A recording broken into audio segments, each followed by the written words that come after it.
अगर आप भी चाहते हैं प्रीति फिल्म्स के वीडियो सबसे पहले आप तक पहुंचे, तो लाल बटन को दबा के चैनल को सब्सक्राइब जरूर करें और साथ में बेल आइकन को दबाना ना भूलें। Presented by Preeti Films.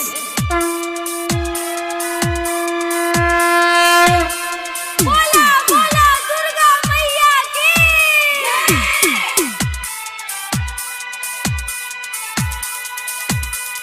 कोयले प्रसादी के दुकान सोया मेला में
प्रसादी के दुकान सोया मेला में, दुकान सोया मेला में।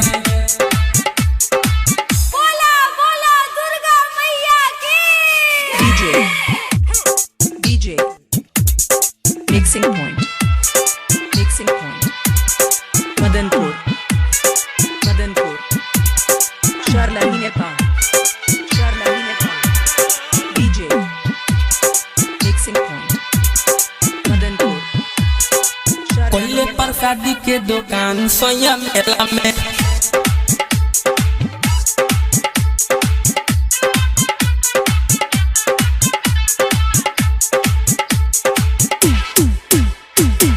उड़ौला फुलावा के हार बनाई देवेला सोया माई के गोले पहिराई, देवेला सोया माई के गोले पहिराई।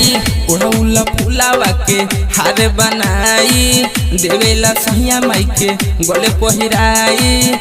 फला हारावा के भोग लगाई लागे पियसिया माई के पानी पियाई।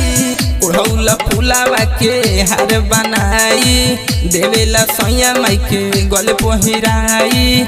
फला हारावा के भोग लगाई लागे पियास माई के पनिया पियाई। मुक्ति मुकेश बजू पड़ले झमेला में, पड़ले झमेला में पहले प्रसादी के दुकान सैया मेला में दुकान सैया मेला में हेवंचल लाखों में एक बेचे माई के सने हेवंचल लाखों में एक बेचे माई के सने यार रूपलाल संवरिया रहेला उ अकेला में